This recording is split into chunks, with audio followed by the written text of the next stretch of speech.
This is Brittany from Cincinnati Children's Hospital, and today we're going to do something a little unconventional.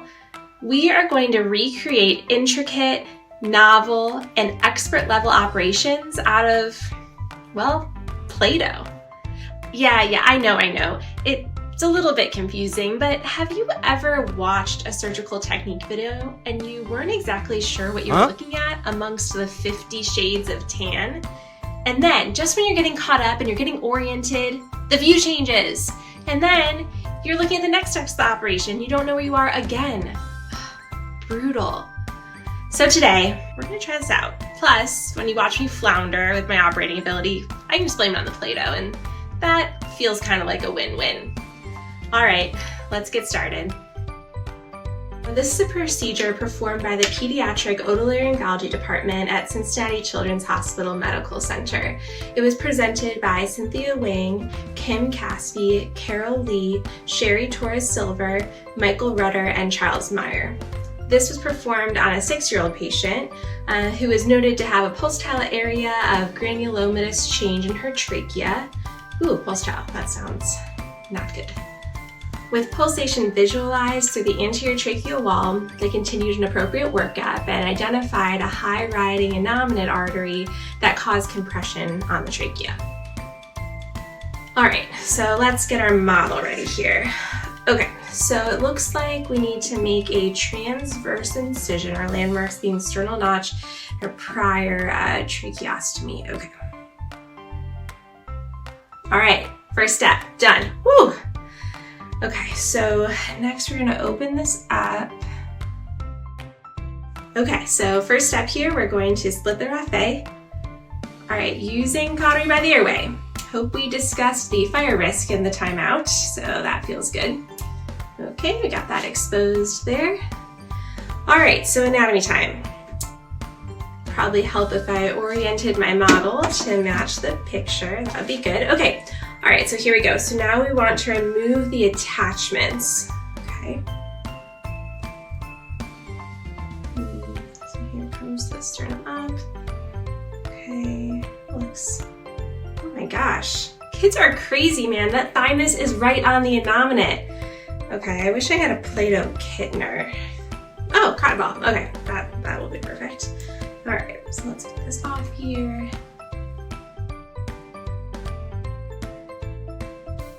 Guys, I'm just watching this and that palpating artery is giving me palpitations. Okay. All right, artery and vein. Okay, good. My artery stopped pulsating. That's probably good because it's Play-Doh, so that would be kind of concerning. All right, window, okay. Yeah, a right angle would have been the right tool for the job here. Not quite a forceps, but we're doing what we can. All right, so we're gonna pass a vessel loop. Whoever thought of vessel loops? Brilliant. Okay.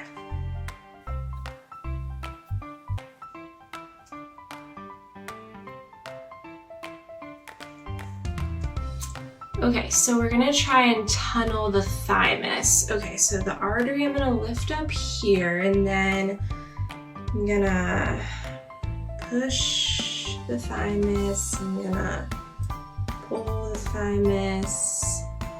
Okay, hang on, I'm gonna need to see that one again. Once the innominate artery is completely isolated, we carefully tunnel the thymus through the window and under the artery. And here's the thymus reflected over the artery, exposing the trachea. Next, we suture the thymus to the sternum with 3 horizontal mattress sutures using double-armed 4-0 PDS suture on an RB1 needle over a Teflon plugette. Okay, let me try that here. Okay, so we're gonna push the thymus underneath the artery. Huh, it's kind of cute. I guess that's kind of the sling in a scary way. Okay.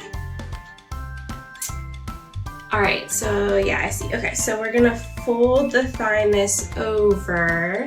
Oh yeah, there's the trachea underneath. Ah, okay, I think I did it.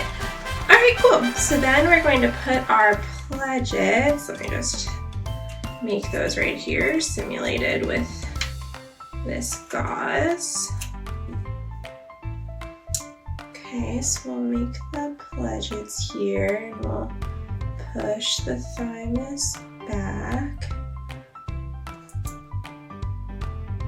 All right, I see. So sutures and pledgets in place. Okay, so we're gonna simulate this with this suture and then the gauze. Suture doesn't hold so well in Play-Doh, so we'll just do one. Okay, so let's start at the sternum, go through the thymus and the pledget.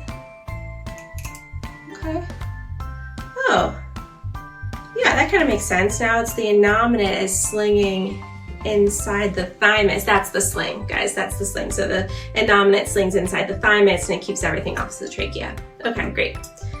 Yeah, so the sutures don't hold so great in Play-Doh, so we'll just have to pretend that part, but it looks really good in their video. You can see it's not anywhere near the trachea. That's awesome. Okay, so we remove. Oops. Okay, and then we're gonna close. Okay. This isn't exactly a cosmetic closure here. Okay. Good. Oh, let's see how the patient did. Look, it's a month out. This is the same area on flexible bronchoscopy 1 month post-op, with markedly improved transmitted pulsations and improving granulation tissue.